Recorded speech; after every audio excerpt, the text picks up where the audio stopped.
do at 4 o'clock. Had a customer come in looking for some pieces and needed some stuff, so I wasn't able to jump on at 4. I had to bail, but now I'm here back 5 o'clock, and yeah, customers looking for a console table, some pieces that they want to get painted, and looking for some other custom pieces, which is kind of cool, you know. So they got a couple of houses, and truth is that's how a lot of our customers are. A lot of our customers have multiple homes. Usually they're gonna have one in the Northeast and they'll have one in the Southeast, right? Snowbirds leave the Northeast, go to Southeast for us. We got a lot of those kind of customers. We got a lot of those kind of people here in the Midwest too that hang out here, and then they go up to Michigan, you know, up to like Traverse City and all that, Mackinac Island, you know, places like that, and or they'll go down south, you know, they'll go down to Gulf Shores, Corpus Christi, all these kind of places. Anyway, it's kind of how it goes. So anyway, my talk today is just going to be like, you're going to need a business in order to escape the cost of living in the future, right? There's a couple things that you're just going to have to do. I mean, you're going to have to find a way to stop working for somebody else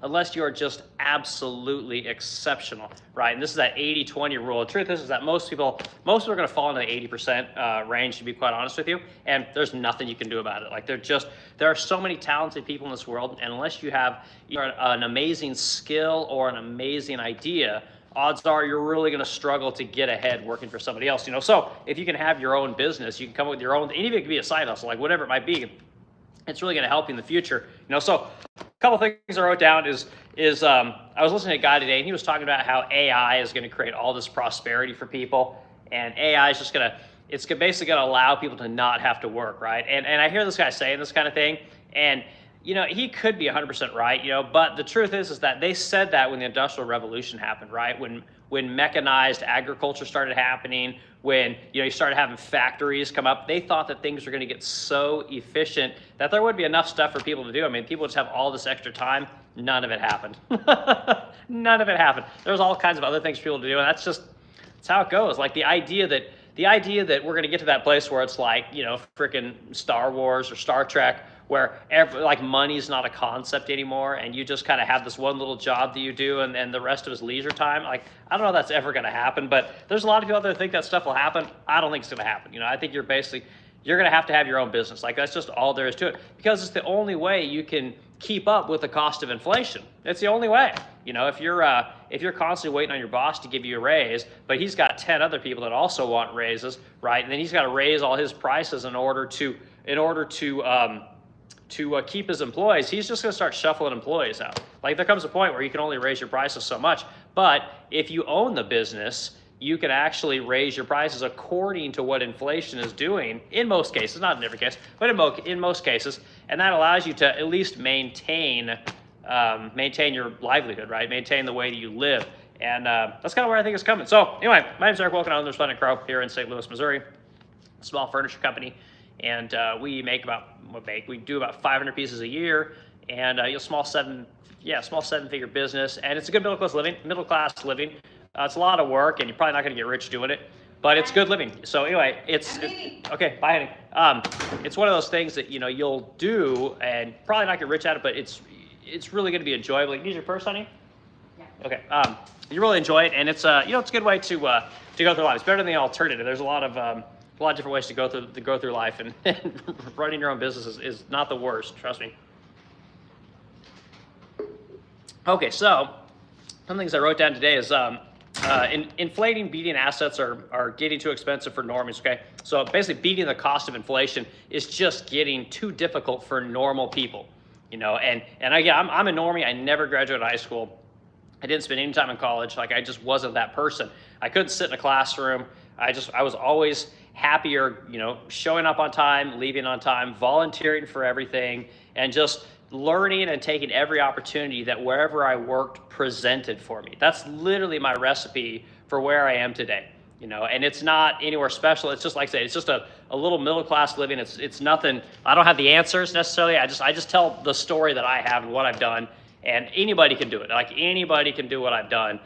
It just takes a lot of work, a lot of just showing up, grinding it out, and just learning skills so that you can then hire your own people, right? You can then go out and sell to your own customers, and you can be the person that, you know, can reap, you know, more rewards than the average person, right? So that's kind of what I did. We got people coming in here. Hello, guys. Saying hello. Hit the like button, everyone, if you're in the stream right now, and add to the conversation. Let me know where you're at. Let me know if you agree, disagree, all those kind of things. But we're talking about beating inflation, right? You're gonna need a business to do it. And I don't know if it's a good conversation. People want to listen to this kind of content, but the truth is that it can be done, and it's actually gonna be easier than ever to start your own business, right? Because you have access to the internet, right? Marketing is very simple. You have all these tools like Canva that you can use for editing pictures, editing video. We have resources like YouTube, Instagram, Facebook, where we can get our product out there. We can get our service out there. We can talk to people every day, just like I do on here. You know, I don't make any money on YouTube. All my money's made making furniture, right? At the Resplendent Crow. And it's easier now than ever to do that. But the truth is that if you work for somebody else, it's gonna be very difficult to get enough raises, you know, for one, to keep up with the cost of living, but two, anybody can be a waiter, right? And you might say, oh, I'm the best waiter there is. You know, like nobody cares, you know, and you'll get compensated by your customers in the way of tips, but your boss probably isn't going to, you know, sacrifice anything for himself to give you more money, to give you more hours, to help you out because you're an amazing waiter or waitress. They're just not, you know, and this is one of those things that people don't really want to hear. You know, you could be the best person working at Verizon helping people buy cell phones, but truth is that these companies, the reason they've been able to scale to be so big is because they've systematized everything, and they've systematized your job.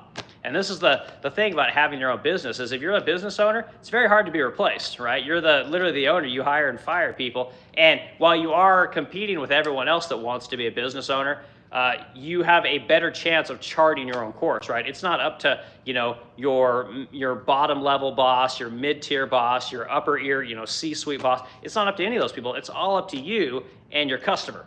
And this is the thing that if you can figure out a way to start a business, you can do so many things that normal people can't do, right? Like I call these people, they're just W-2 people, right? Anyone that, you know, basically collects a check as opposed to writing a check. You know, if you collect a check, you don't have access to the same tax benefits that business owners have, right? You don't have the same tax benefits as people that invest money, that buy real estate. It's much more difficult for normal people, and I include myself in that because I'm that kind of person. I've been that person forever. We have access to things that we can do through our businesses that normal people just can't do. And a normal person can do this at home. You know, if you start a business, create a website, white label a product that's made in China, right, or made in Vietnam, wherever, you're technically started a business. You know, so there's things that you can do that really allow you to write a lot of things off, right? And that's what you're trying to do. You're trying to spend money through your business, right, that you can benefit yourself, right, and then not have to report that as income. So truth is, you actually want to make the least amount of money as a business owner by writing everything off, like everything you possibly can. You know, it's like when I work on my house, most of the stuff that I buy for my home, I run it through my business because it doesn't really matter. I use wood, I use metal, I use, you know, cleaning products, I use machines, I use all kinds of stuff here at my business that I can then just go take home and use at home, like vehicles, everything. Like we could write off anything, and the bigger your business gets, the more shit you can write off. You know, it's like people like to talk smack on the people that fly private jets, right? PJs, they the companies buy those jets, and then the people that own the companies just fly them around. You know, it's all ran through the company. You know, and a lot of times you got to be kind of careful how you use that stuff. But the truth is there's always some place to go that you want to go that you have a customer, and you can find ways to write all this off. And what that allows you to do is just minimize your tax burden every year. You know, and it's again, most people just don't have access to that kind of stuff. Like I can buy a vehicle for my business that I can then just drive around myself. I can charge all the gas. I can do all that stuff because that business is of a certain weight, right? Therefore, it's considered a tax deduction as a business, a piece of business equipment, you know? So there's things that we can do that normal people just can't do. So you're gonna need a business in order to beat all the taxes and to beat the high cost of everything, right? So if I gotta buy material for a project I wanna work on at home, I just buy it for my business, write it off, then I don't even pay tax on it, right? And then truth is that when I get paid at the end of the year, I get paid via distribution or a disbursement, you know, and basically that money's taxed at, oh God, I wanna say it's like 2/3 of what normal income is taxed at, right? So not only do I get my regular salary, which is artificially low anyway, at the end of the year, if I decide to take any money for myself, which I can actually take out all year, they don't tell you that, but you can take it out all year as disbursements. And then at the end of the year, that money is then taxed at a lower rate than everybody else, you know? So these things you're gonna need to learn if you're gonna beat this freaking system. Can you? Yeah, Matt. I said I show people my woodwork all the time. Every Friday, I show everyone the shop. You can get on the resplendentcrow.com. I've got hundreds of pieces on there. About 50 of them are what I make over and over again. I've got tons of stuff. So watch on Friday, and I'll show you guys what's going through the shop. You know, I mean, I could turn you around.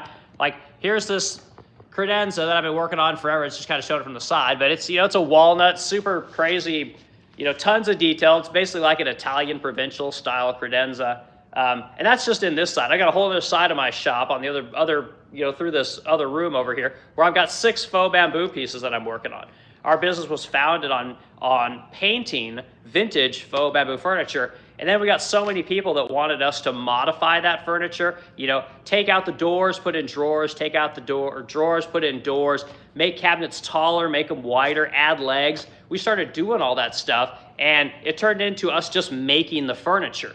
We started making one piece turned into 2 pieces, 2 pieces turned into 4 to 8 to 16 to 32. Now I probably make 60, 70 faux bamboo pieces a year. That's just faux bamboo. You know, I've got, I think, 5 or 6 different product lines, which all have anywhere from 2 to 8 pieces of furniture in each one of them. We make that stuff all year long. So, looks awesome. Great work. Keep it up. Thanks for the clips. Yeah, no worries. Like I said, coming on Friday, usually between like 9 and 10 o'clock Central here in the United States. I run people through the shop and I show people what we're painting, what we're making that's stained, well, you know, what worked, what, you know, didn't work. I show people all the things that we're shipping out, and just whatever, the paint stuff, the paint department, final assembly, sanding department, all that kind of stuff. And we just kind of go through it and just show people, like, because it's a real business. And that's why when I talk to you guys about all the stuff, like, we're a real company.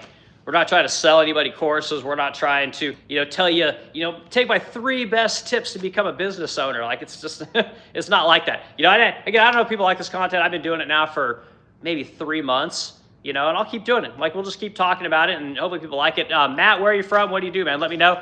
Everyone hit the like button for the algorithm. It's always good for the algorithm. And I'll keep talking about this particular issue. But you're going to need some kind of a business, guys, because the truth is that the cost of goods is not going down, you know, and your wages, while they will go up, and that's the whole game, right? They're trying to convince you that your wages are going to go up enough that you're eventually going to beat inflation.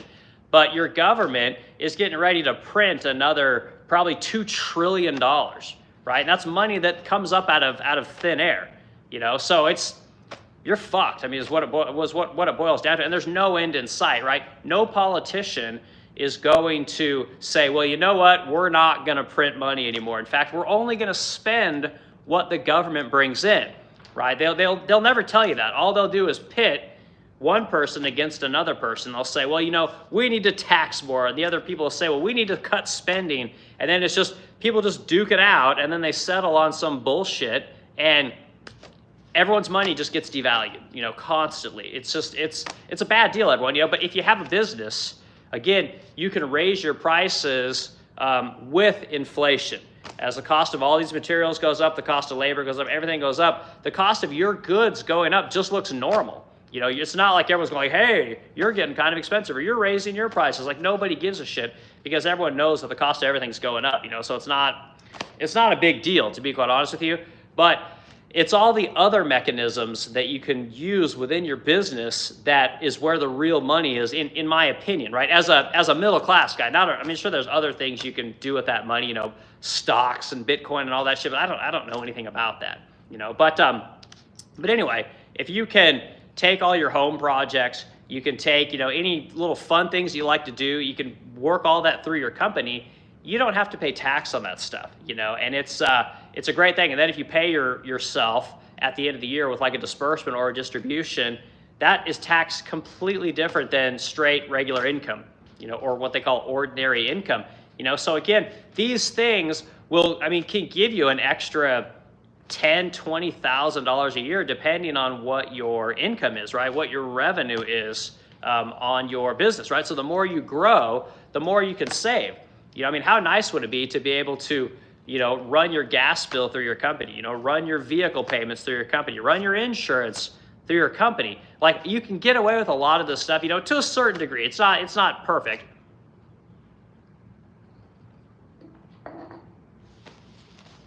But there's a lot of things you can do. So let's see here.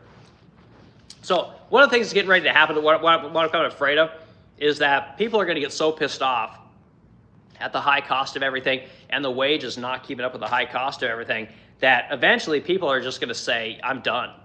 I'm not paying taxes anymore. And when that happens, like, we're all in a really deep shit. Because I hear a lot of people getting very frustrated with always having to pay, the city, the state, the county, the federal government, all these different entities.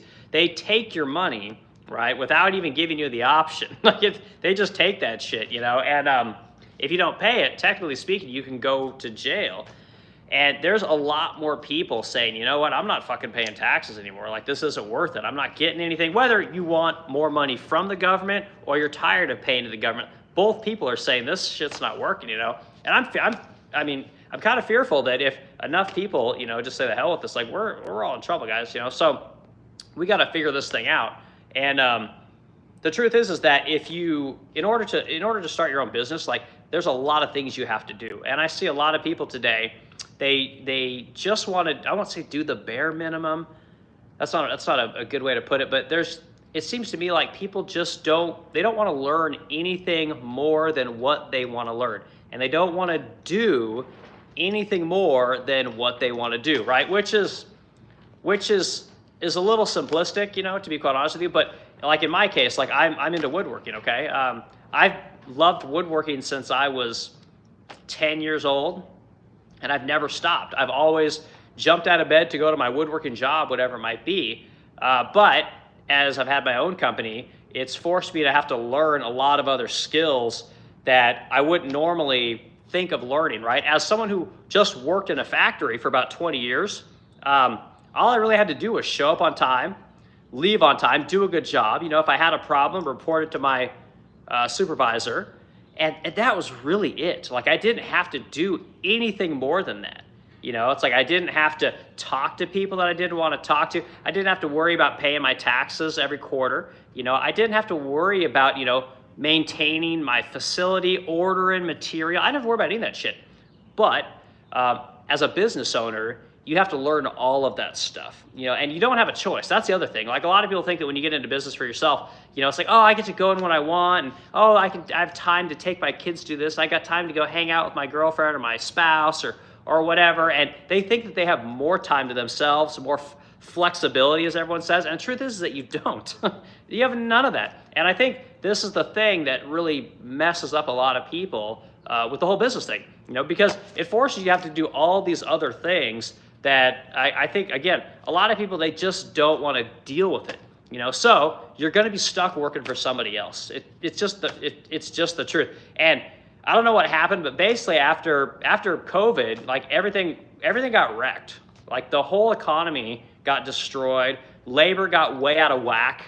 It's like every employee was suddenly realizing, oh God, I could ask for tons of money. And the business owners were just forced to give people whatever wages they wanted, whatever benefits they wanted, whatever flexibility they wanted. And we were just forced to do this because there was no other choice, But now the tables have turned, right? And you better believe employers are going to come down hard on people.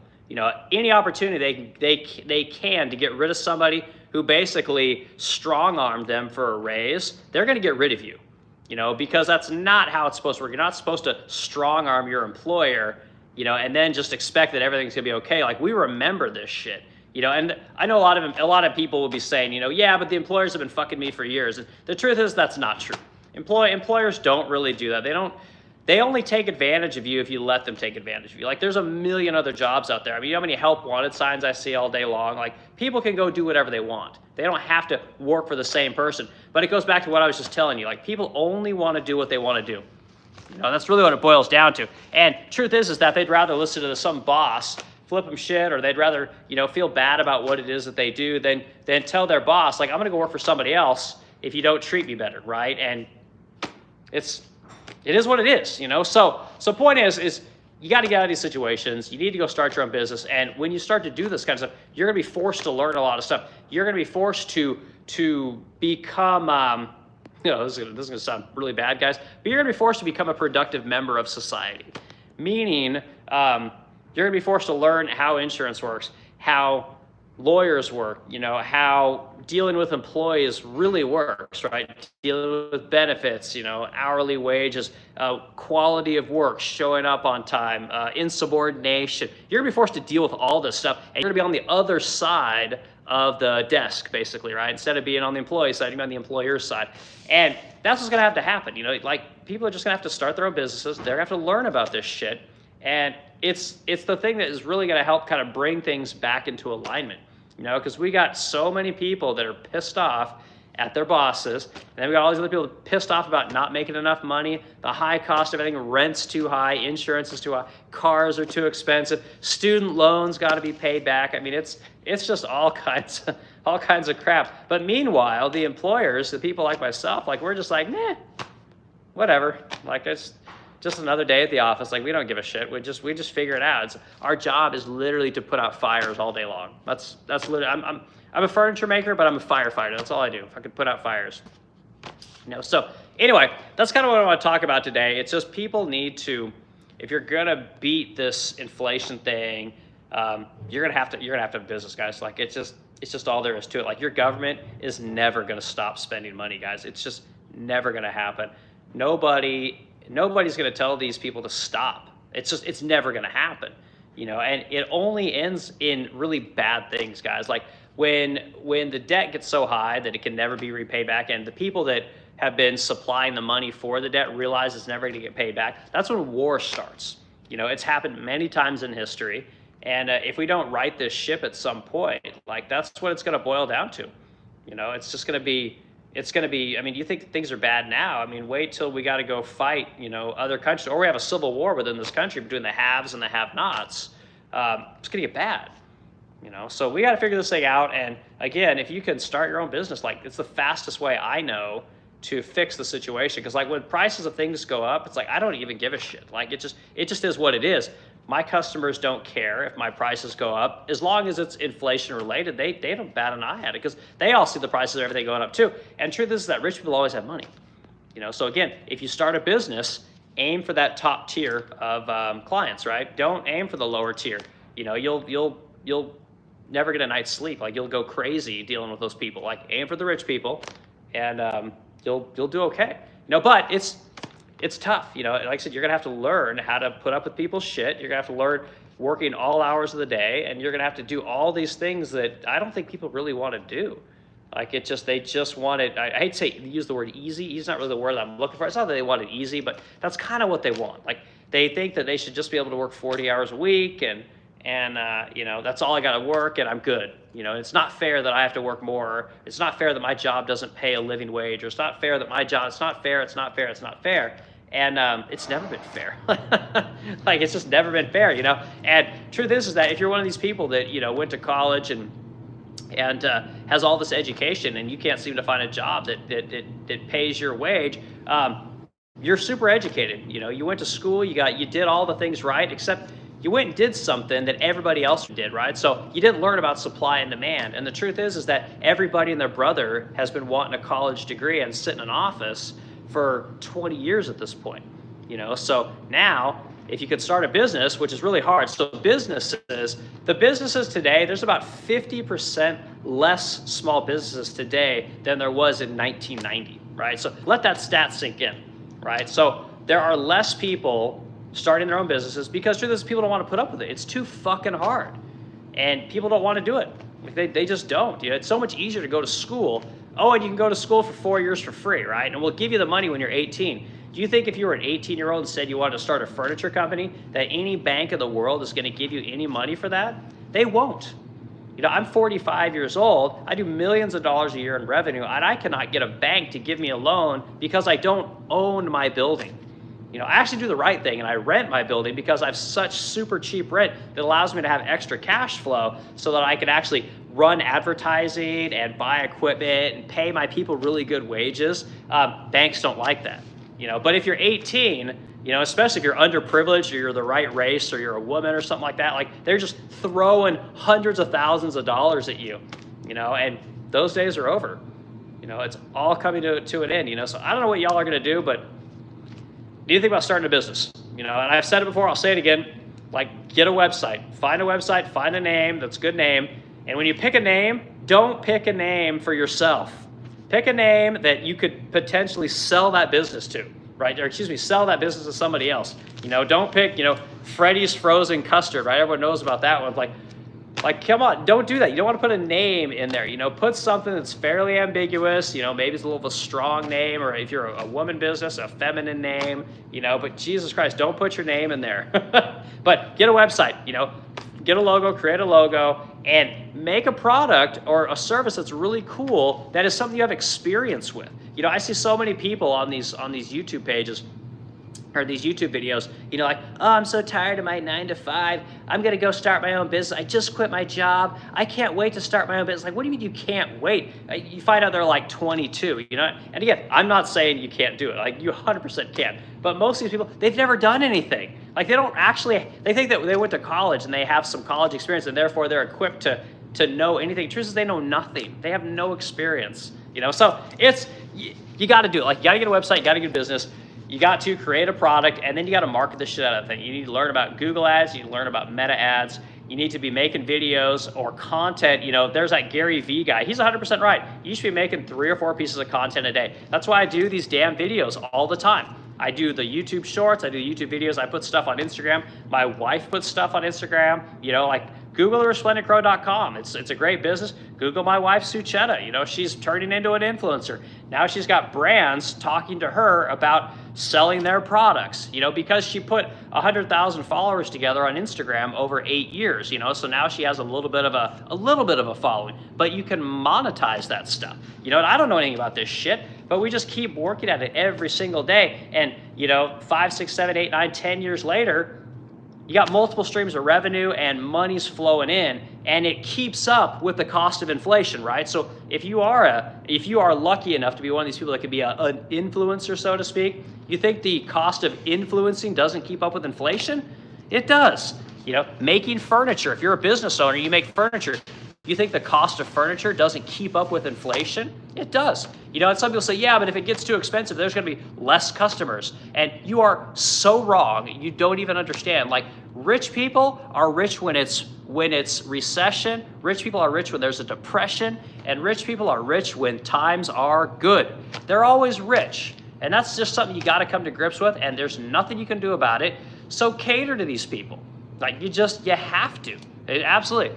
All right, we got, this is bye-bye, Brandon. I work for myself. I work for myself. Bank won't lend me anything either. It's beyond. Yeah, it's super frustrating, right? So, bye-bye, Brandon. Tell me where you're at, man. Tell me how old you are. Yeah, it's very frustrating, and it's not going to get any better. It just isn't. That's why it's super important that when you start a business or you have an idea, you need to do it while you're working for somebody else, right? And then once you get that opportunity to strike out on your own, man, you got to pull the trigger and just go for it, But it's very tough. You have to have a business that cash flows. That's why it's so hard for, I think, a lot of people to break that stranglehold of that 9 to 5, because you get that paycheck every Friday. It shows up in your bank account, and it's like clockwork. You don't even think about it. Meanwhile, when you own a business, all you think about is fucking sales. Where's the next sale? Sales are slow today. Sales are slow this week. Sales are slow this month. Oh, sales are amazing. Oh, well, I got to keep it going. And then when sales slow down, when it's amazing, you're freaking out then. Because oh God, they're never going to come back. And it's just this constant seesaw of, do I have enough sales coming in, enough revenue to pay my employees, to pay my insurance, right? I got deliveries that I have to deliver for furniture that I sold 2 months ago. Well, now it's got to go to New York, which is fucking expensive. Do I have enough money in the bank? Is there enough credit on the credit card to send my shipper out there to New York to pay all the tolls, to pay all the parking tickets that they're going to get, to deliver this? Do I have the money to cover the COIs to go into these fucking buildings? Like, this is the life of a business owner. It's never ending. So you see all these people on, and Bobby Brand, I'm gonna get to you in a second, but you see all these people on Instagram, they're out, you see these people, they're out like, they're on the streets in the city acting dumb. The cars are flying around. You see people getting hit by cars. People are doing spin outs, and people just doing all kinds of dumb shit with all their free time. As a business owner, you don't have time for any of that shit, and you never will. And even if you do, the last thing you're going to do is go do dumb shit with your friends, because truth is that when you become a business owner and you become a workaholic, you have no friends. The only other friends you have are other workaholics. So the problem works itself out like immediately. Okay, my brain. See, oh, you're in Illinois too. Cool. Illinois 51. I own a home outright. No CC balance. All my. No, that's fantastic. I mean, and good luck. I mean, that's amazing. I'm in Illinois. I live in Illinois. I'm a general contractor. Okay, but I self-perform because I love it. No, that's fantastic, man. Good for you. It's if you can get away with all that stuff, not having all those payments. I mean, man, how freaking liberating is that when like sales are slow? You know, it's like, or you've got a cash crunch for whatever reason. Maybe you got unexpected bills that came up, like not having that big house payment or that big car payment or all this. I mean, what all the stuff you were talking about? Yeah, not having all those loans. I call them crack loans. Like not having all that shit constantly gnawing on you every month. I mean, that's pretty awesome. You can do a lot of things when you don't have all of that, all those expenses coming up every single month, especially that revolving credit, man. That stuff's tough. I've talked about crack loans for a long time. I've taken out several crack loans over the years, and we just paid off our last one last month. It was like $81,000, and I think it was from Shopify. And yeah, finally got paid off. So now I got no crack loans anymore. But those things they're so addicting because they just allow you to do so much.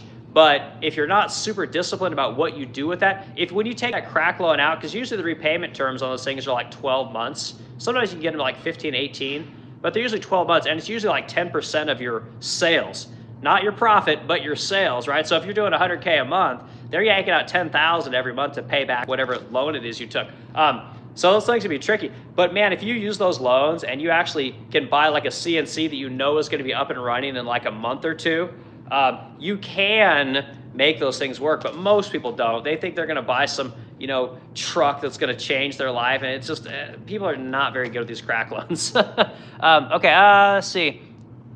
But I want rental properties so I can retire, but the bank won't give me anything that I could actually buy a property. Well, you said, what did you say, you own your house? Yeah, if you own your home outright, they're still giving out loans for like HELOCs and stuff like that, which I know those are, you're putting your own home on the line, but I mean, how committed are you to this thing? I saw an owner financing house on Facebook Marketplace this morning when I was looking, and granted it was in Illinois as well, and it was in some little podunk town. But my guess is that if you're looking to buy income property or investment property, and I don't own any, I'll just let you guys, that's not where I put my money. If you wanted to do that, now is getting ready to probably be the boom time again for people that want to buy rental property. This is the time where you need to be putting those super low ball offers in on people, and trying to get those houses, especially if you're someone that can rehab homes, your GC, you know something about pulling permits and doing, plumbing correctly and owner occupancy and all that kind of stuff, all that permitting bullshit that people have to go through. Probably in the next 6 months, man, it's going to be pretty awesome. So you got any cash saved up, maybe that's what you do. Look for those owner financing situations and throw some cash at it and just, I don't know. Like I said, I'm not one of these people that I don't know much about investing. I'm terrible with money. I love going to the casino. I love buying stocks, which I'm horrible at. I never make money in any of this shit. But I've always made money making furniture, always, and there's been years where I've lost money as a business, but furniture's always been really good to me, and that's what I always bet. I always bet on myself, and most of the time it's been pretty good. I actually had to sell my Lotus. I think was it last year? Year before? I think it was last year. I had to sell my Lotus because I was in a cash crunch, so I sold that, put about 30 grand in my pocket, and then I had plenty of money for the slow winter, I think is what it was, So sometimes, man, we got to sell things and you come back up, but on the whole, furniture's always been really good to me, and it's always been something I've been able to make money at. It's like I could go back into aerospace right now and pull down 100 grand, no problem, because it's just the wages have gone up for everything so much, and people that fly private jets, they don't give a shit what anything costs. Like they just want their jet taken care of. They just want the furniture to look nice. They want the avionics to look good. They want the outside of the plane to be clean and buffed up and beautiful, and so interesting, Brand. I'm glad that you got a good situation there. I'm glad you got things paid down, and just don't fucking take out any debt, man, if you can help it. Like debt is so expensive right now, and I don't know about any like really good ways right now for businesses to get capital. Like there just isn't a great way that I know of to get capital. So back during it was just prior to COVID, we were trying to take out a loan to buy a building up the road. The banks wouldn't give us, they wouldn't even give us the time of day.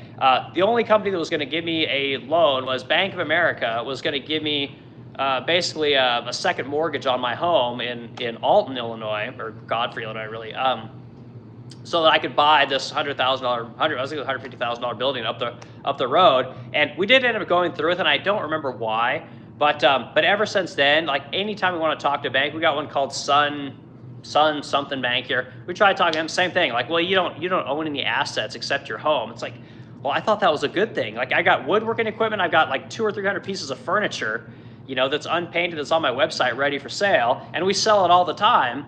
But I don't own a building. Like, I've got a couple of vehicles, and they're all paid for. So these guys, they almost want you to have some kind of a major asset that they can basically yank out from under you in the event that you can't pay your debt back, right? They have some kind of collateral. And all these crack companies like PayPal, QuickBooks, Shopify, there's one called, I want to say they're called Blue Marlin. We took out a loan from them a long time ago. These guys, they'll give us hundreds of thousands of dollars tomorrow. I mean, it's literally that quick. Like, you call them up today, they're just going to look at your records real quick, and then the money is literally deposited in your account in 24 hours. It's incredible. And these are all companies that don't make shit. All they do is financing. All they are is tech companies that also have financial arms, and they're handing out money left and right. But the banks, the fucking banks that literally get the money from the federal government, will not loan it out to businesses. And we've been in business for 8 years. We've made money practically every year we've been in business. Won't give you the time of day. Not a chance. Not a snowball's chance in hell. So bye-bye, Brandon, man. I get exactly what you're saying. It's total horse shit. And it pisses me off to knowing it's not fair. And, we'll give out loans to 18-year-olds, like I was saying earlier. We'll give out loans to these fucking people left and right. I mean, left and right. They can have as much money as they want, because they're the future. And now they're asking people like you, Brandon, and myself, they want us to forgive their loans. It's like, I never even finished high school. What the fuck do you want my money for?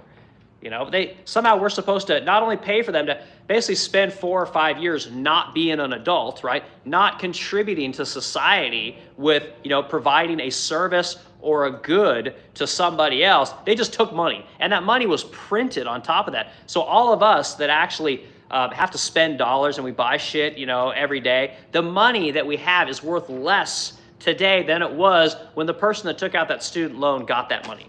I mean, it's the worst system in the world, and nobody wants to fix it, dude.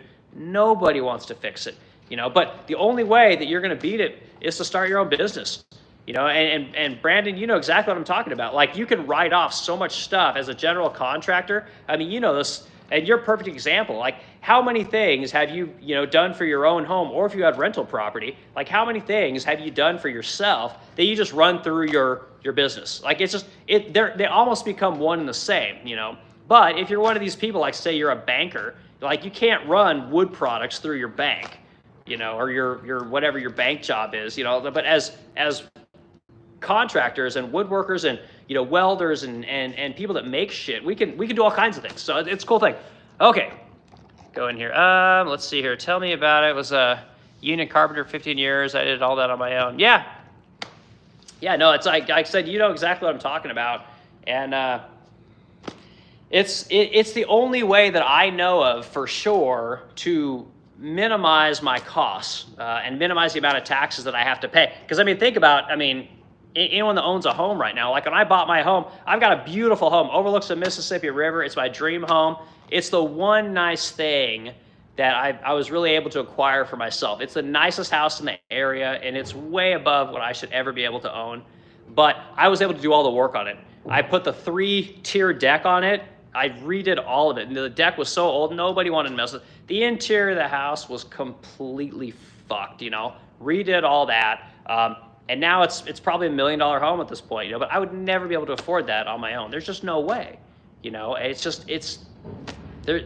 So we have to do these little things that will allow us to take advantage of situations that we don't have to give our money away to all these wasted, missions and all these wasted ideas from people who should never have made those decisions to begin with. Like, there's no politician that I can think of that has enough experience, enough life experience to make the kind of decisions that they make. Like it just doesn't make any sense to me, you know? So anyway, what am I on here? I'm on 40 minutes. I think that's pretty good. Yeah, so everyone, you know, you're gonna have to do something, and I don't know what it is. I don't know what people are into, but it doesn't really matter what you do. You just have to do something that allows you to do anything you can to hide your income. You know, add expenses onto your business, dilute the profits that you make, you know, through other things that you buy for your home, for your car, for your personal life, whatever you can do. And at the end of the year, when it comes to take out your disbursements, you know, take that company, turn it into an S corp, and then again, take your ordinary income and reduce it down. I want to say it's something like 17% is what you pay on profits as an S corp. I mean, it's not a lot of money, you know. So if I you know get to make an extra $100,000 a year, what is that? 17 grand that I have to pay in taxes on that. Whereas the average person would probably have to pay closer to $25,000 on that same $100,000. Like it's little things like that that allow us to get ahead. I don't know any other way to really get ahead. Like I'm not a rich guy. I've never understood finance. I hear all these people talking about buying investment properties, you know, like Brandon wants to do. But even Brandon makes the point, like it's freaking hard, you know. So when all these guys just say, oh, just go find your property, you know, find this kind of property, and it's the easiest thing, owner finance. Like it's all kind of bullshit. Like maybe you could find that, you know, what my dad would call hen's teeth, you know, like yeah, they're out there, but good fucking luck, you know, or that you could find that needle in a haystack, but good luck. I just don't know a good way to make money other than bust my ass, other than provide a service that is so good every day for years on end. I don't know any other way to make money, you know, and it's, you know, my luxuries are getting to drink Blue Moon beer at 4 o'clock every day. So yeah, it's going to be tough, you know, so you got to have ways to get out of the rat race of paying ordinary income, because the taxes can eat you guys alive. And what I was going to say to Brandon the other day is buy Tesla stock. Yeah, I know. I remember when Tesla was at $99 here, like, I don't know, it was like a year or two ago. And I thought about, like, I had 10 shares for a while when it was higher, and I got rid of it because it was going down. And like I said, I've never made money. I'm terrible with money. I'm horrible with money. But yeah, if you'd bought it at 100 when it was at its low point, like, I don't know what it's at like now. I think I saw today it's like 320 or something like that. But even then, you got to take that money and you just have to leave it there. You know, so as a woodworker and as a business owner, I constantly need capital to grow my business, you know. Excuse me. And the truth is that it all costs money. I mean, everything, and I have to pay for everything pretty much with cash. Like Brandon was saying, there's not a lot of banks that are looking to loan out to small business owners. And again, I've been in business 8 years. I've beat all the odds, no education. Fortunately, my wife's pretty damn smart, you know, but she doesn't work in the business. She works on the business, you know, and she's also a social media influencer type person, you know. She helps out in real estate with a local real estate company here in Illinois. And she does all kinds of things, you know, but there's no W-2 income. It's not like that. It's all contracting, 1099 income, or it's going to be owning your own business, right? Which, I mean, technically I'm a W-2 for my own business, but we make our money at the end of the year, basically. But yeah, man, it's just really tough, you know. Like property taxes going up, insurance going up, all this shit is going up. So you have to find a way to beat all these people. And the only way I know how is to own a company. It's absolutely the only way. So let's see, what's Brandon saying here? You can create a separate IRA account. It's tax-free and you can put $70K a year. And I think that's a fantastic idea. And I think that would work for some people. But the truth is that most people don't have any disposable income anymore to put into any kind of savings. You know, and it's not that. I mean, even me, like I could put money into an IRA and I could, you know, save up to buy some investment income. But truth is, I like to have fun. You know, I like to go to the casino. I like to drink beer. I like cars. I like all these things that are non-appreciating everything. Because the best shit in life is non-appreciating. I mean, women, like Jesus Christ, women cost more money than anything. They're amazing. You know, I don't know what to do. Like I don't like smart money decisions. I'll put it that way. I hate being smart with money. Disposable income has been disposed of. Yeah, and again, like if I didn't like to gamble and I didn't like to drink booze and I didn't like to go on vacation with my wife, I could put money away, but I bought a new edge sander yesterday. Edge sanders are $2,500 a pop. It's not like I'm putting that shit on, 30-year financing or 12-month financing. Like, that shit gets put on a credit card and hopefully get paid off in 30 to 60 days. And actually, we may have even affirmed that one, because you can do a firm for like 4 months with no interest. But like, I got that. Like, I'm needing new miter saws, new sanders. I mean, I got a big 15-foot table that I have to build. I don't have the fucking space for a 15-foot to spray a 15-foot custom, massive table. So I got to figure out how to do that. That's going to take money. I got to buy big polyurethane curtains probably. Businesses take a lot of capital, and a lot of people not only don't have disposable income, but there's not a lot of people with a lot of extra money as business owners to just spend willy-nilly and then, save a bunch of money. It's like, people got to have fun. And I don't bullshit people. Like, I'm not one of these people that says, oh, just do the right thing and only spend here and make sure you're buying everything on sale and only buy appreciable assets. Like, fuck no. No, you got to have fun. I'm a firm believer in that. And, everyone has their vice, and everyone's entitled to have a vice, and it's going to take you longer to save. And I'm not saying YOLO, but I am saying you do got to have a little bit of fun. Otherwise, you'll go crazy. All right, more comments coming in. All right, who's this? Rusty Shackford. I'm not pointing at you, just in general. No, it's all good. No, I get it. I've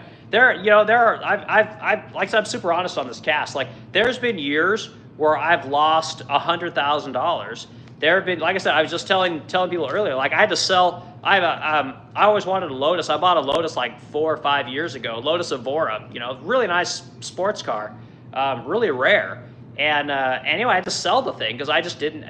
Sales were in the trash. I didn't have a ton of cash laying around. I didn't want to take out any loans, and so I sold the car. And here I am. Now I got to go buy another one when I can get my sales to come back up. And I just landed a massive estate project in Washington. I got another client that literally just walked in today who wants 1, 2, 3, I think 5 pieces. She has 2 homes, a couple pieces for here, and then a couple pieces for Kansas City. So everything goes in cycles. As a business owner, this is how it works. Like, it's like this. It's just like this. Very rarely does everything just go up. And if it does, it never lasts. So it's so yeah, some years, man, I got tons of disposable income. I've said it before, like, I've literally been swimming in cash. I've had times in my life where I've had $500,000 in my bank account just ready to spend at whatever. And I decided to blow $36,000 one day on making videos because we were going to be the next home. What I always forget I don't even have cable anymore, but whatever the HGTV, we were going to be the next show on there. We were going to be, like the House Hunters type people. And I paid a professional studio to come in and shoot all of us and basically make a video series on our business. Worst idea I ever had. But that's what happens when you have tons of money. You don't know what to do with it. Very rarely do people like, oh, I'm going to go invest in an index fund, or I'm going to go buy rental property. Like, no, it's the fun shit that you want to do, and that's just real. That's real. I mean, I bought my wife, she wanted a new Tesla Model Y, and it was just when the Tesla Model Y came out. So there was like an insane premium. I spent $70,000 on this car. I think today it's worth like $20,000.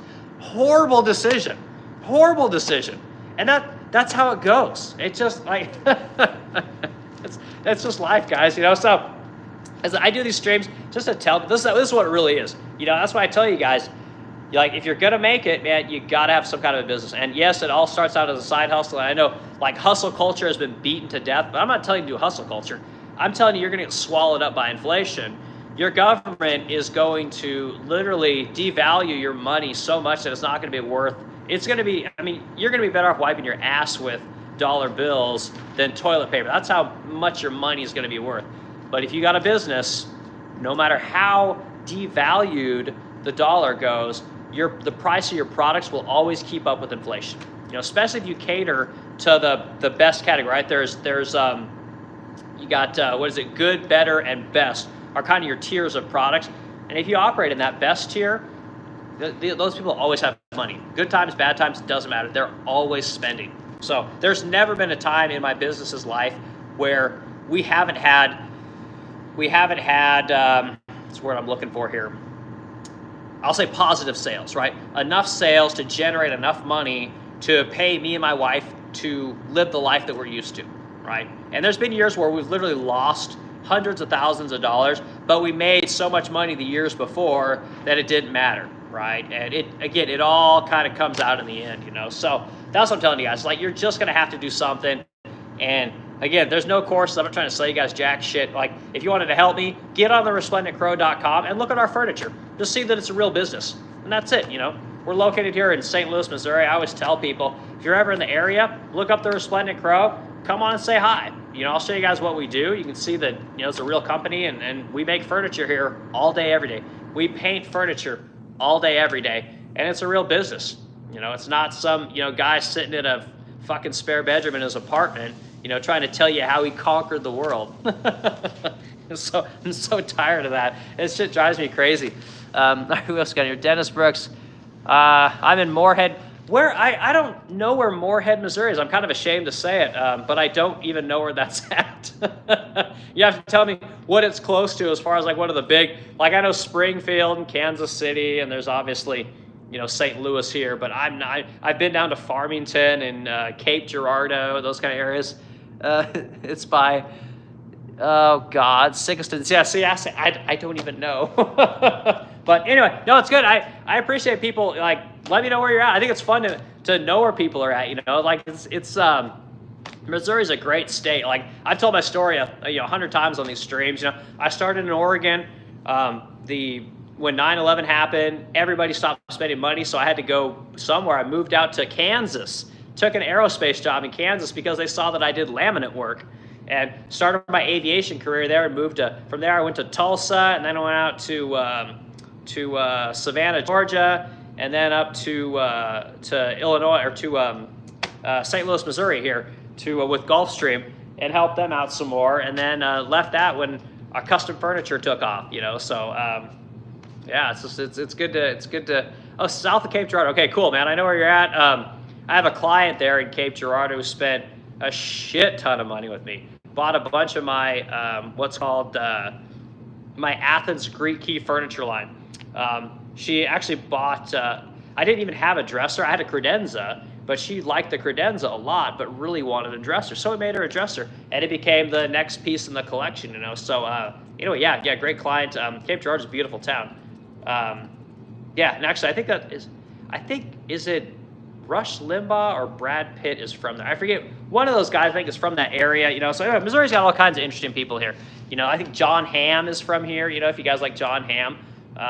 He's got a great show out called Your Friends and Neighbors. It's on Apple TV. Oh, it's freaking awesome. I love it so much. I really I really like this. I don't watch a ton of television, but man, when I find something good, I'm all over it. So anyway, okay. All right, Dennis Brooks. So Dennis, tell me what you do. I'll hang out here for a few more minutes. I got about half my beer left. Yeah, I'm curious what everyone does. We got Bye Brandon in here, who's a general contractor, is interested in you know, buying some real estate and doing the investment property stuff, and has some great advice on how to save money, you know, how to invest and all those kind of things. Like I said, I'm terrible with money, great with furniture. I can build anything. I've always been great at building things. My wife is fantastic with money, and she's really good with design, and she's super hot and attractive, and other women like that, and so they buy their shit from her.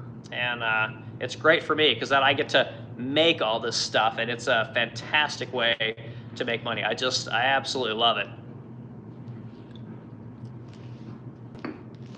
I tell people I work with my spouse, and most people say, fuck that, I would never do it. I don't want to do it. That sounds like death. And I love it. I've always loved working with my wife. She doesn't like it as much as she used to, which is fine. She definitely wants to do something different, so she doesn't have to be around me all the time.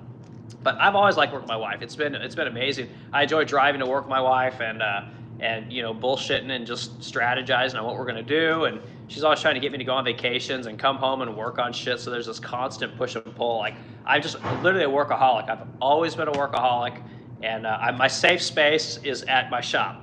You know, I got 12,000 square feet here, and This is the only place I want to be. I've always liked making things. Any opportunity I get to make stuff, I like to make things. Like I said, I was showing you guys earlier in the video, I've been working on this credenza. I'm gonna show you guys one more time.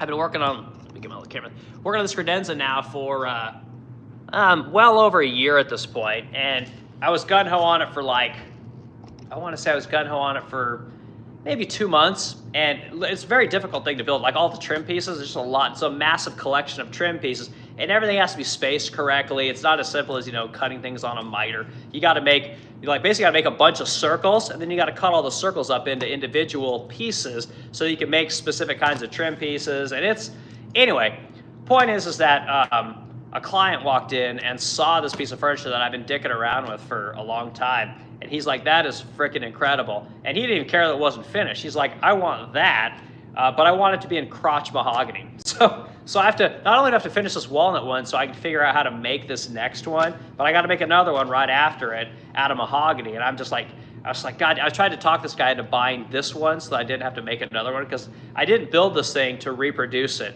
because it's too damn hard to make money with this piece of furniture. To be completely honest with you, I'm like I think I charged the guy, it was like maybe $8,500 to build it. And truth is, I'll be shocked if I make money even at $8,500, because the veneer alone is $2,000. And though mahogany's not as expensive as walnut, it's I gotta buy all of it, right? I gotta buy a bunch of it, and I don't work with mahogany that much, you know. So I have a bunch of freaking material that I probably won't use for much other things, you know. But that's business, you know. So he just decided he had to have that piece. So yeah, so I sold it to him for $8,500. Okay, oh, I got Son Susan here. All right, man, good to see you. Son interacts with me quite a bit on my videos, and always kind of has comments and things to say, and we kind of go back and forth. And I'm pretty good to respond to people on YouTube for the most part. I like to see people do things, right? I like to see people that want to like to start businesses, get in the woodworking game, get in the trades, do something other than go to school, other than, you know, kind of what everybody else is doing.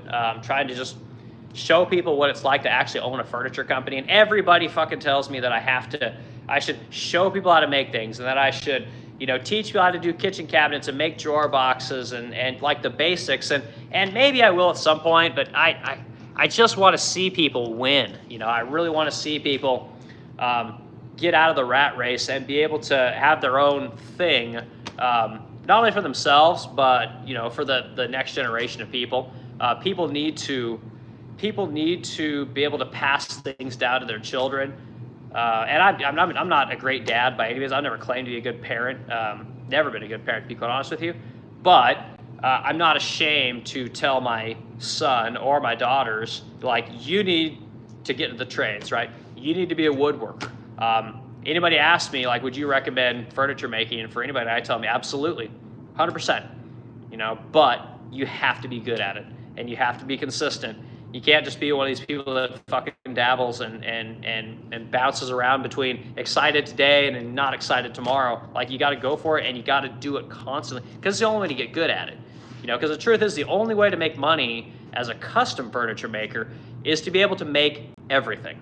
You know, if you want to specialize and you just want to do river tables, like I see all these people making these epoxy tables, if that's all you want to do, like, great, you could specialize in that, but you're never going to be a furniture maker, right? You're a fucking table maker. And there's nothing wrong with that. But if you want to be a really good, well-known furniture maker or cabinet maker, you want to be a Robert Whitley, you have to actually know how to make stuff. You have to be able to see how things are made without a drawing. You know, and that's one of those skills that I talk about a lot in my videos. Like, you have to be able to look at something and basically explode the whole thing like they do in the movies and know exactly how it goes together. You know exactly what joints are going where, what fasteners are going where. You know, did they use dominoes? Did they use dowels? You got rabbit joints, dovetail joints, all these different, it's a haunch joint, shoulder joint, all these kind of different skills. You have to be able to do that stuff really well. And if you can do that, you'll have business forever. Absolutely. You may not get rich, but you're never going to be one of these people that pisses and moaning about they can't get a job, or they can't find work, or they need somebody else to bail them out because all the decisions that they made were poor, or their parents sent them in the wrong direction. I hear that one a lot too. I'll never send my kids in the wrong direction, you know. So anyway, okay, we're going to okay, sons, what do you got? So your gents, hit the button. Yeah, hit the button, guys. I didn't expect to talk so long. I haven't run in my mouth. I've been told I can yap, and truth is I can. I know I can. But I'm trying to get the hours up on this YouTube channel so we get it monetized, and then I'll start basically like a 99-cent a month subscription, and we'll just talk about the business side of furniture, right? We can look at profit loss statements, and we can look at what the cost of things are, how we do the engineering, the back end stuff that I really want to talk about, and then whatever other people want. We put all that stuff together because that's what I'm going to do. That's the stuff that interests me, and I want to show people how to start their own businesses without charging them for courses and dumb shit. Like, I'm not one of those people. Like, do you guys see this ad I see these ads all over Instagram and all over Facebook, oh, you're going to be, I went from 0 to $4 million in 4 months. And it's like, well, how the hell did you do that? And you got these other people that they tell you to just make tables, and it's like, well, like, really? Like, that's all I got to do is make tables? Like, man, I've been doing this a long time, and I've never made a ton of money making tables, Plus, if everybody is making tables, what's going to make you the person that everyone goes to? Like, there's a lot of competition to make tables, just like all the people that got college degrees. There's a lot of people with college degrees out there, and guess what? None of them can make any money. Only the very best can make any money. And I imagine the same thing with tables. So anyway, yeah, but like I said, hit the like button. It's good for the algorithm, and we're trying to, like I said, get the hours up on this thing. And I think I'm about halfway there. And so I'm going to get there, guys. I'm going to keep talking. And anyway, okay, we got this Alex Matista. I'm a huge fan of. Good. I appreciate that. Like I said, if there's anything people want me to put out as far as content goes, like I said, Fridays I show everyone what's in the shop. And, people give me their feedback on stuff. And I show them, like, again, this is a real business. I try and do a talk every day around 4 o'clock about kind of what's going on in the economy and how it relates to the business of woodworking. I talk to people. I'm happy to talk about numbers with people. I'm just kind of an open book, because there's nothing sexy about it. It's like I pay myself a base salary of $4,000 a month. That's my base salary. That's it. And it's, people might say, oh, how do you live? And the truth is that, again, I have a business. I don't have a lot of expenses, which I talked about earlier in this business. Anytime I want to do something, I generally run it through my company. If I want to go on, like say I want to go on a vacation, right? Say I'm going to go spend $10,000 on a vacation. No one that makes $4,000 a month is going to spend 10 grand on a vacation. There's no money for that, right? Especially when you have a house like mine. There's no money, okay? My Tesla payment is $1,000 a month, okay? How do you do that, right? And this is the stuff that I'm trying to tell people. Okay, the way that you do that is that I could take any amount of money out of my business that I want. I've got to pay taxes on it at the end of the year, but again, if I do my job correctly, the taxes that I'm going to pay on that income that I draw out of my business whenever I want is at a lesser rate than my base salary, right? This is a disbursement. This is what you get at the end of the year. Now, if I lose money, here's the bad side, okay? I'll tell you guys this too. Here's something that all these business owners will never tell you, okay? When you lose money, which of course nobody ever does on the internet, you still have to take money out of the business, okay? So one year, I took, I want to say it was like $150,000 out of my business, above and beyond my own salary, right? And my wife's salary, right? So if my wife's, say I'm 50 grand a year, she's 50 grand a year, that's $100,000, right? Then we took out another $150,000 on top of that, because whatever, we needed the money.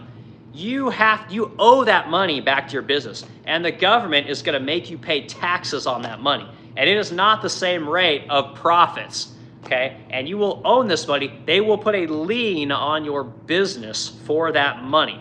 So you will pay that money back. So this is the stuff people will not tell you about running a business. And again, some years I make so much fucking money that I can just pay that $150,000 off in one fell swoop and I'm done. But there's other years I've taken out $150,000 just to cover my basic living expenses for, whatever it is. Maybe I bought a car I shouldn't have bought, or I bought a house that I shouldn't have bought, or I spent too much money gambling at the casino or drinking beer or whatever. Like, it all catches up. So you have to make money, otherwise you're in deep shit. Okay, so all right, so hold on, let me get my. I got the sun on my face, guys. I'm gonna turn my camera right here. Okay, so these are some of the things. Okay, I renovate rental homes. Oh, that's freaking awesome. So we got another guy that wants to do rental stuff here. So you renovate rental homes. So I'm curious, Dennis. Yes, Dennis. Okay, Dennis Brooks.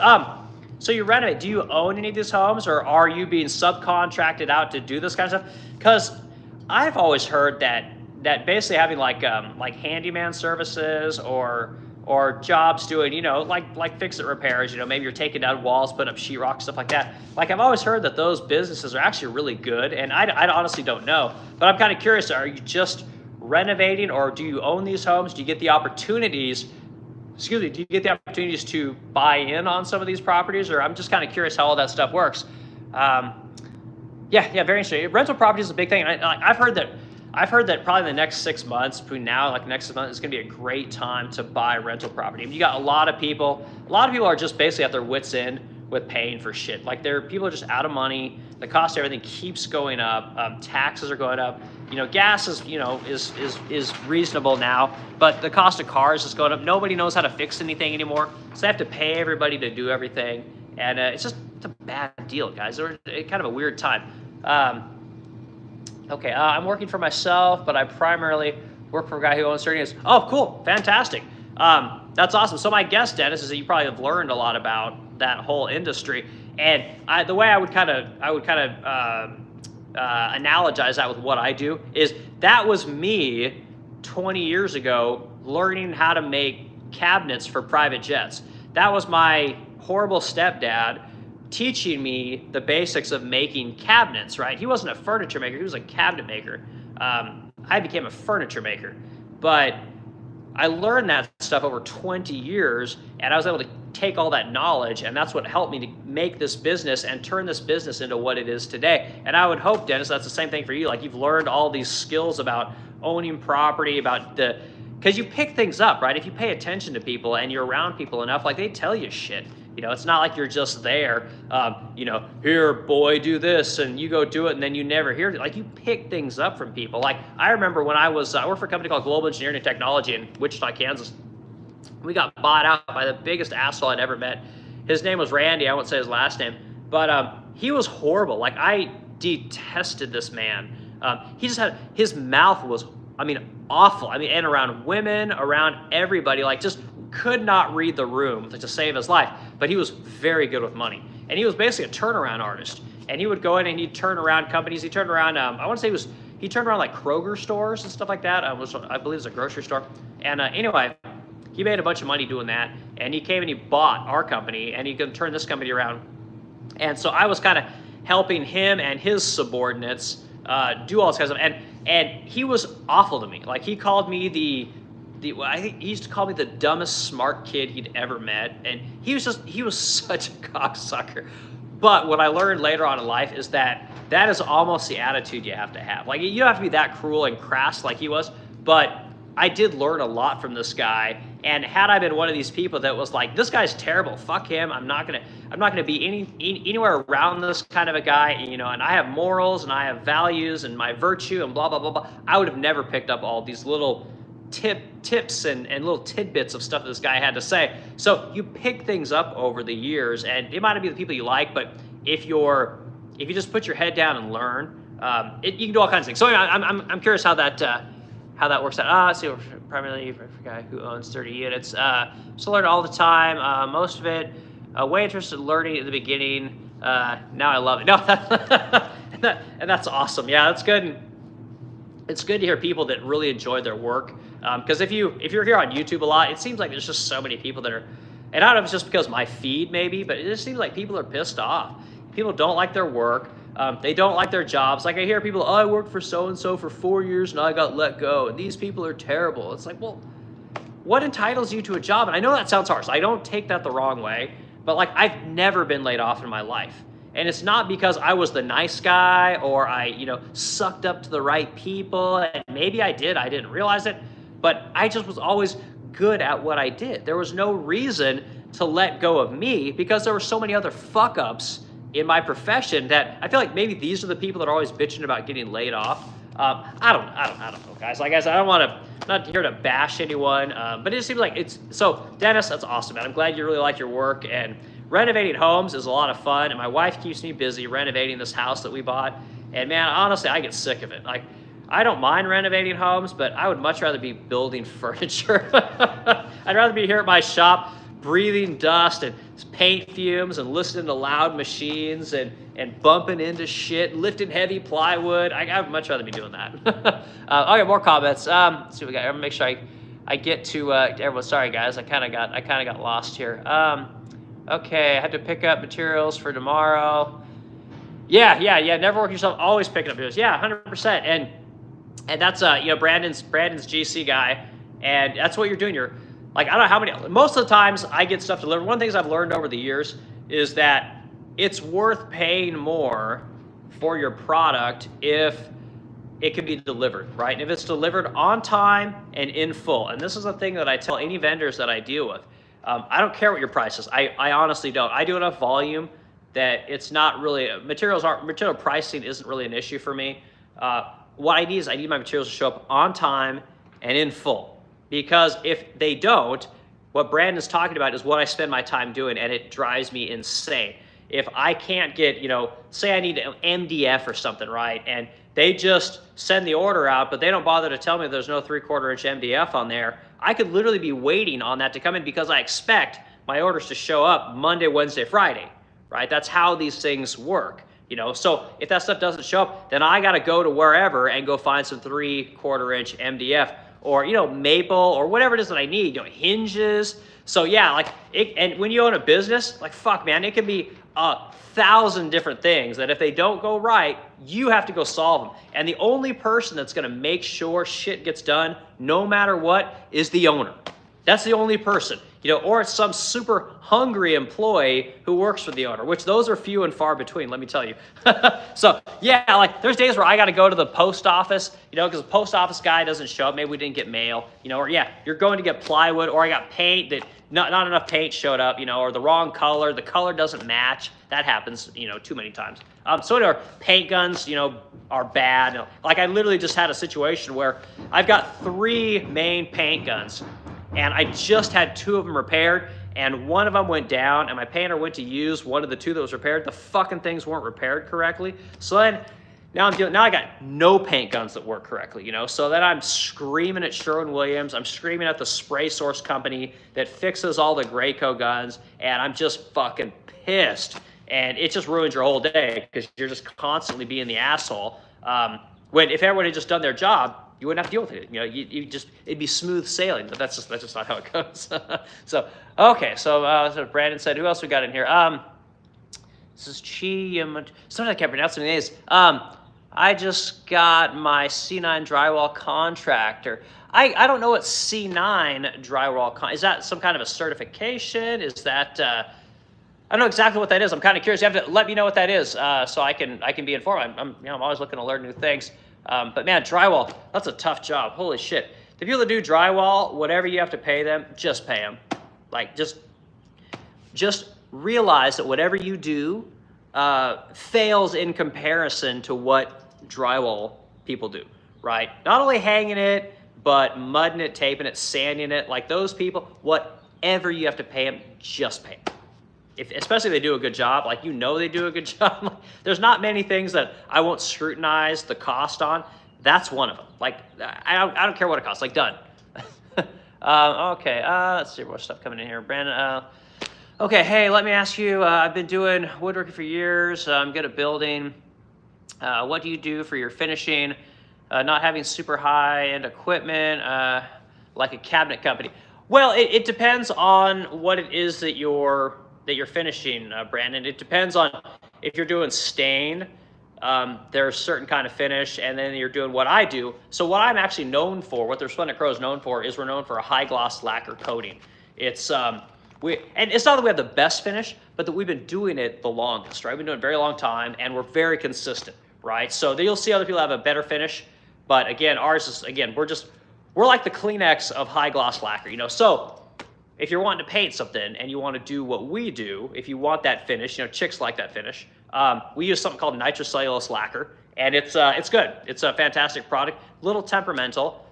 You do have to lay it on kind of thick to get that nice buttery look. That's what we use for that. What I use for, if I'm doing a stain finish, and this is a good secret, okay? This is the shit that I normally make people pay for.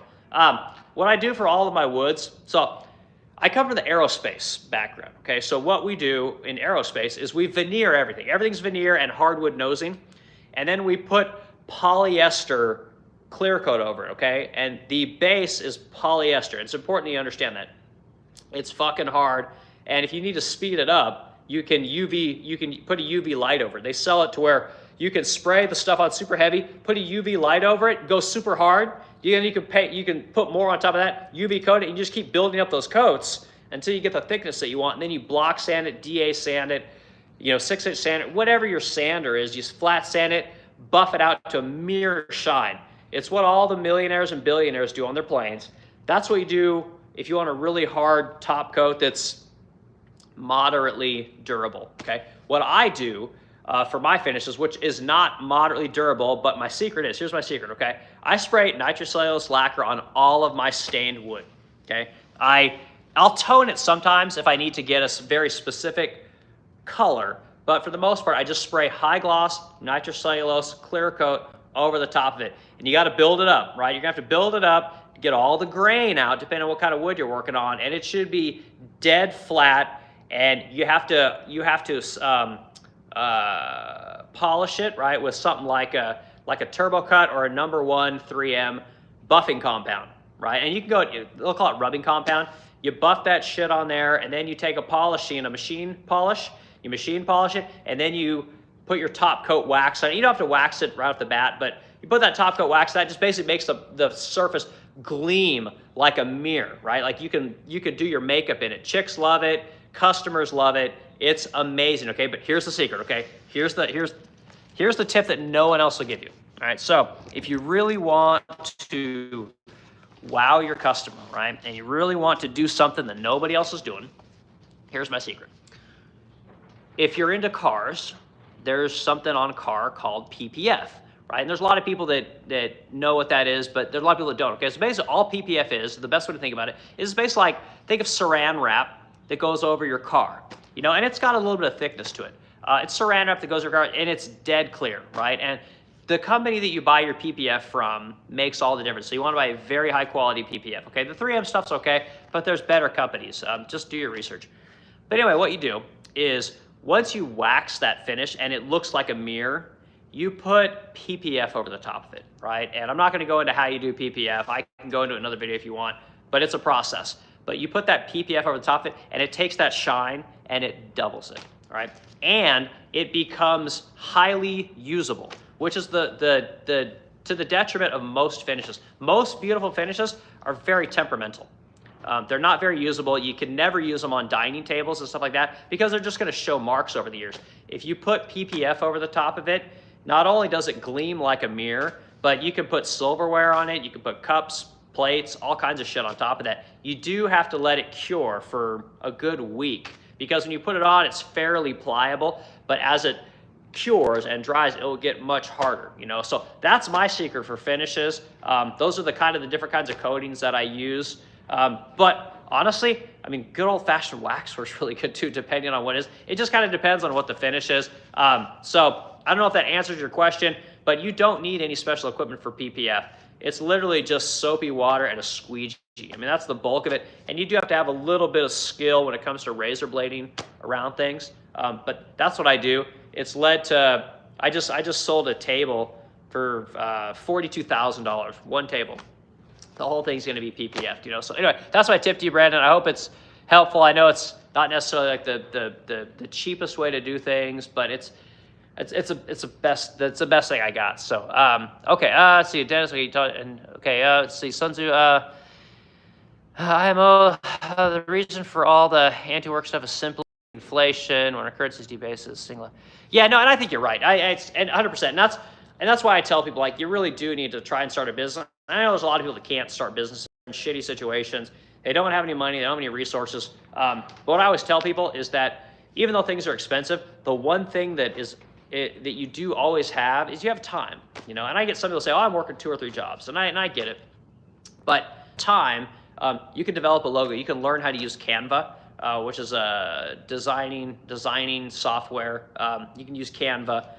There's other things you can learn. You can learn how to use Shopify. You can learn how to use these websites, and you can learn skills that don't take lots of space. Like they really don't. And these skills are super valuable. They can help you do all kinds of other things.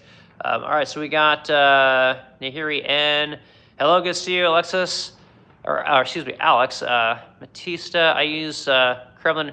Yeah, Kremlin makes really good stuff. I was supposed to look at their stuff like, I want to say it was like a year and a half ago for my Mohawk distributor. And I don't know why we never did.